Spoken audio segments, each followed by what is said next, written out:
Yesterday there was a peaceful protest organized by a political party with the participation of the civil society in Jaffna, and 18 persons were arrested and they were bailed out today. It was a peaceful protest. There was no violence. It was within the framework of the constitution. It was within the framework of the law.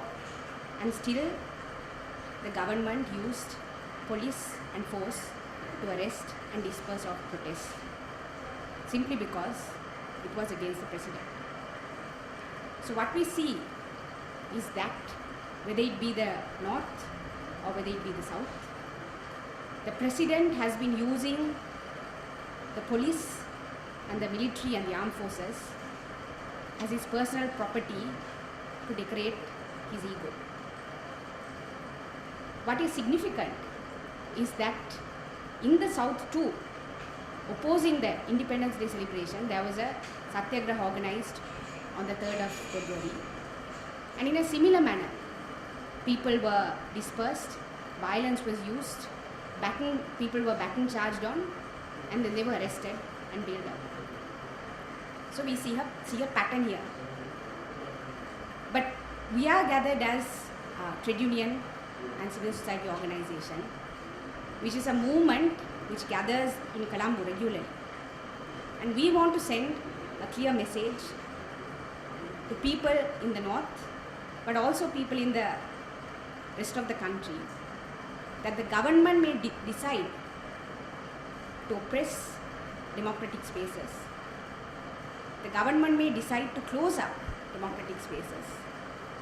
But there is a people's movement forming which will stand in solidarity against government repression and government oppression. And that is what, in this time of crisis, in this time of economic crisis, in this time of political crisis, I think as people, as political parties, as civil organizations, as trade unions, that is what we should focus on. We should focus on building solidarity between north and south, east and west, and the central province. We need to focus on building solidarity amongst people in order to fight the repressive regime.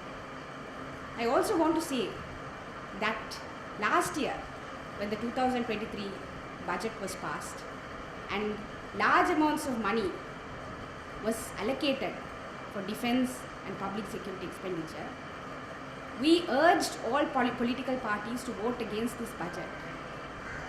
Some did vote against this budget, but several minority politicians abstained from voting. And the implication of that budget, whether it be defense expenditure, whether it be taxes, whether it be cost of living, whether the fact that people are not eating anymore, the implication of the budget is seen this year.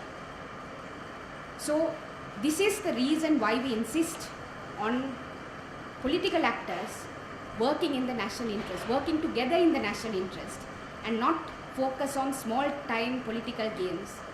Because in the long run, the government and the political elite only is worried about them remaining in power. They don't care about the people. They only worry and are concerned about them remaining in power.